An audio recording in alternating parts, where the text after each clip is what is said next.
Opening to some Foo Fighters. No. Well, welcome back on our 3-month sabbatical. I'm Scott. I'm John.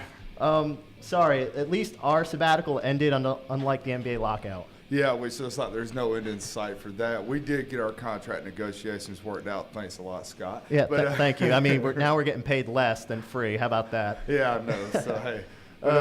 Welcome back to Out of Bounds. Yeah, it's been a while. I'm sorry. It'll never happen again. Yeah, sometimes these things happen, but again, unlike the NBA, we weren't making millions, so it was a little easier for contract litigation. Actually, I'm making $1 million, just minus the one. It's just all zeros. Yeah. First off with the show here, let's go right into it.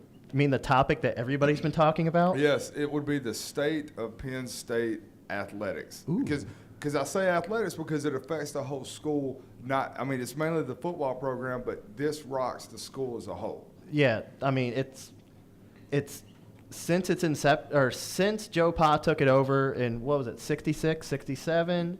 68, yeah, 67, it was late 68, 60s. Yeah, somewhere like It's that. been a school of just that oozes college football. It's the only thing I can think of. It oozes college football. It prides itself in doing things the right way. Being the school that, like, we're going to set the example for the rest of the conference, for the rest of the athletes to live by. And, here's where I differ, and I say about the athletes, because this affects the athletes even though the athletes had nothing to do with it. And future athletes. Exactly, because I do know there was a commit, defensive end, who I believe is defensive end, said, don't know about Penn State now, don't know if I want to be caught up in a mess. So that hurts your athletic programs because kids don't want to come to a school that's going to be going through turmoil. Exactly. I mean, but do you think Joe Pa was kind of the scapegoat? Do you think he should have been fired? Yes. You think? The reason he should have been fired, Joe Pa knew that this happened. This guy, Sandusky, still had an office on your campus. He was still around your football program. Even though he wasn't a coach anymore, he was still around the football program, and that's a problem. But Joe Pa said he came out and told the athletic department, said, this guy, I've had complaints about him. What if he said, I want to get rid of him, and Penn State Athletics said, you know what, we don't want this scandal. We're going to sweep under the rug. Do not tell anybody. We'll take care of this, and nothing came about it. And Joe Pa becomes a scapegoat. Well, if that's the case, then if Joe Pa is truly, didn't want to lose his job, why didn't you say that? I mean, I know you don't want to hurt Penn State. Penn State is hurt already just by the mere allegations of it. They're knocked out. It doesn't matter. They're knocked out. They're not hurt. Exactly. That's my point.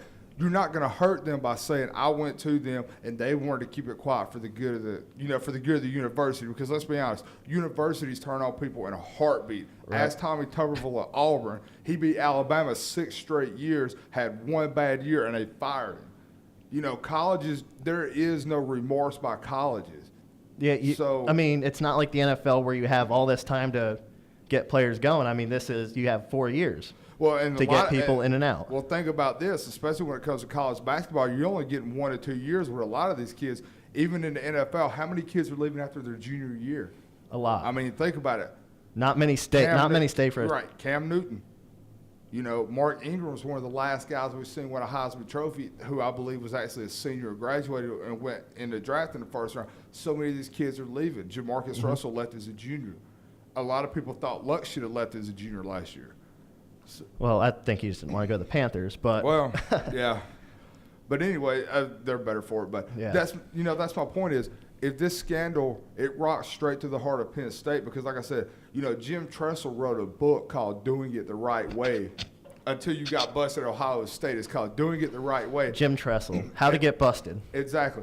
And then here comes Joe Pa. Had been one of them coaches for all these years, had never really been brought up on anything real serious, and now we find out it's because Penn State was trying to sweep it all under the rug. Yeah, I mean, you wouldn't think that under Penn State, under Joe Pa, because he's an old school guy, he just does it old school, everything's clean cut. You wouldn't think this would happen. Now, not only do they lose their head coach of 40-plus years, they're going to have the NCAA come down on them. Yeah. I'm sure.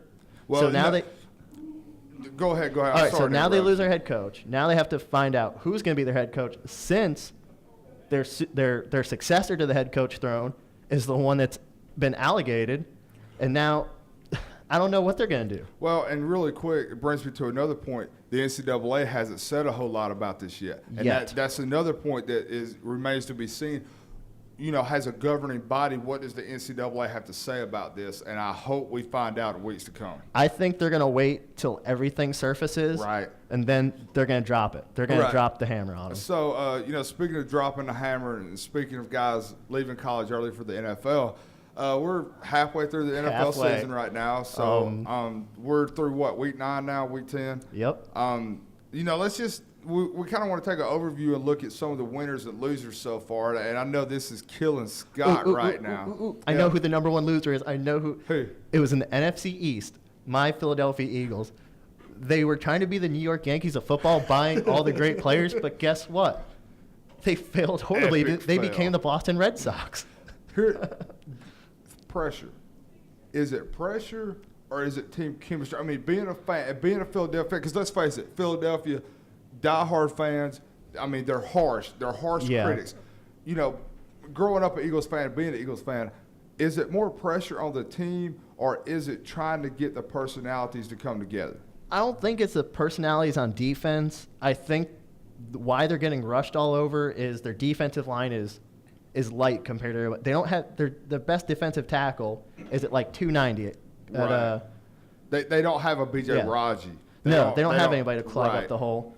I think all the money they spent on defensive backs is paying off, but I don't think they're getting the pressure to the quarterback to help their DBs, to help their Asamoahs, to help their Kamaris. And let's be honest, within that defensive backfield, you have two personalities because Nnamdi Asamoah is more of a man cover guy, and Asante's more of a zone cover guy. Yep. So you also they're trying to find a way, okay, we can put Nnamdi and lock him down on one guy, but we can still play zone with the safeties and Asante. You know what I'm saying? And you can put Cromartie in there, and he can still play man on people. Right, especially out of the slot. But I don't know what's going on there. I know their offensive line needs dire help because Michael Vick, I think the only reason why he's doing horrible this year is because he's running for his life.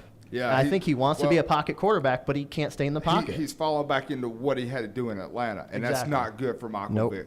Because but now credit to the defenses for making him out of the pocket, for getting pressure up front, and like you said, that's the big issue. The offensive line has to get this fixed. So I mean, they're a loser to me. Big losers. Yeah, another the Baltimore Ravens. 1 week, you're a Super Bowl contender. You open up the year and blow out the Steelers, and then you come back and lose to the Tennessee Titans. You get blew out by the Tennessee Titans. I just think they're having identity problems. They are. They came up as a rushing team. They've always been a rushing team since their inception.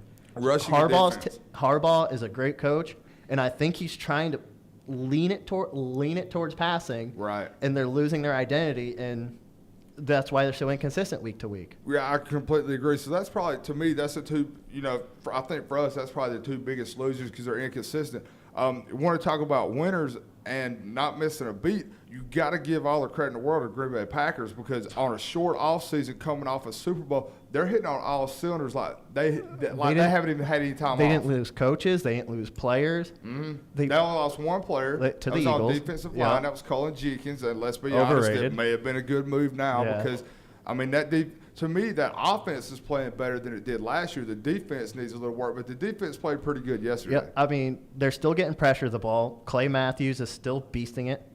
Aaron Rodgers is still Aaron Rodgers. Yeah. It doesn't matter who's running routes. It doesn't matter who's in the backfield. Jordy Nelson, Donald Driver, tight end, running back. I mean, just take your pick. Yeah, the only consistent ones, not even Greg Jennings is consistent. I'm going to tell you what, Jordy Nelson reminds me of a lot of like a Wes Welker dude. Yep. Runs hard. He ran over, I can't even remember his name. I think it was Cedric Griffin yesterday. Ran him over with a stick. I mean, literally. And I didn't start in my fantasy league, by the way. Yeah. Jordy Nelson. Another winner to me so far, the 49ers. New coaching staff. Alex Smith is actually throwing the ball around a little bit. I think Alex Smith, and I don't think this is an opinion. I know this is a fact. He's the second best quarterback in the NFC. Wow. Because, I mean, Aaron Rodgers. Okay. Aaron Rodgers, he's the second best. I mean, you cannot say that he's better than Aaron Rodgers. There's no way. But this guy could have possibly been cut at the beginning of the year, and now he has become their leader, their glue. I agree but disagree. I disagree because I look at a young man in Carolina who, by the way, I really like a whole lot, by the name of Cam Newton. And give Cam Newton 3 years, he'll be better than where Alex Smith is. Now, I agree right now, Alex Smith is playing well. He's finding ways to win ball games. And sometimes as a quarterback, your team doesn't play well. You just have to find a way to win. I mean, just in his recognition now, like as he steps up to his center, I just think he sees more than – and I think Harbaugh has brought that to him to where he's seeing more because as you saw, I don't know if you watched the game Sunday, when the Giants went to man, step back, I have 20 yards to rush. I'll run. Yeah. I mean – No, I agree. Jim Harbaugh's ball has done a world of difference for that team. He's brought in a new attitude. Let's get back to basics. Let's play hard football. Let's play good defense. Let the defense – and, continue to run the ball with multiple guys. Frank Gore got hurt again Sunday, was out. What they do, you put in the second and the third back, and we just continue to try to run just enough to keep the passing game run, keep that play action, that defense's mind. And exactly. My winner is going to stay in the NFC Central. The Detroit Lions, even though they've lost last week, I think they can be a contender. They're going to be a wild card team. Okay. One of the wild card teams is going to come out of the NFC North, and one's going to come out. Well, I don't even know. There could be two in the NFC North, actually, now that I think about it. The only thing that bothers me about them is their back four on defense. If you get on their back four, you jump on them early, they don't play well. That's the only thing that bothers me about the Lions. I feel like if the game is close, maybe the offense gets a pass interference call to get in field goal range. Like, I just feel like with Calvin Johnson, they can make a play or two on offense. Like I said, it's the back four on that defense who Tony Romo torched, and Tony Romo's been bad for about 3 weeks. That's the only thing that concerns me with the Lions. But again, I completely agree with the pick. The guard's changing in But Detroit. I think that they can outgun when they're healthy. I mean, Javid Best is injured. I know Matthew Stafford was inconsistent last week, but he didn't have much of a running game. But I think they can go gun to gun with the Green Bay Packers when healthy. Okay, I completely agree. Which brings us to the next point of teams being healthy and contending. Super Bowl contenders. Let's start in AFC because AFC is a little more. Let's take about 30 seconds. Let's go through the AFC right quick. AFC, the only team I can see that can make it is no shock, the New England Patriots. Yep, I completely agree. I have New England and Pittsburgh AFC Championship game. That's the way I see it going. I can see New England getting there. I can see Pittsburgh. I can see them reaching. Yeah, to me, AFC Championship game is New England Pittsburgh. Not really ready to make a pick on it yet. I'll wait another week or two, but I have New England Pittsburgh in AFC. NFC, NFC's a little wide open right now. I'm going Green Bay. Well, Green Bay is definitely everybody's pick for number one. I'm going Green Bay. And then the other team, I see the NFC Championship game coming down to a shootout between Green Bay and the Saints.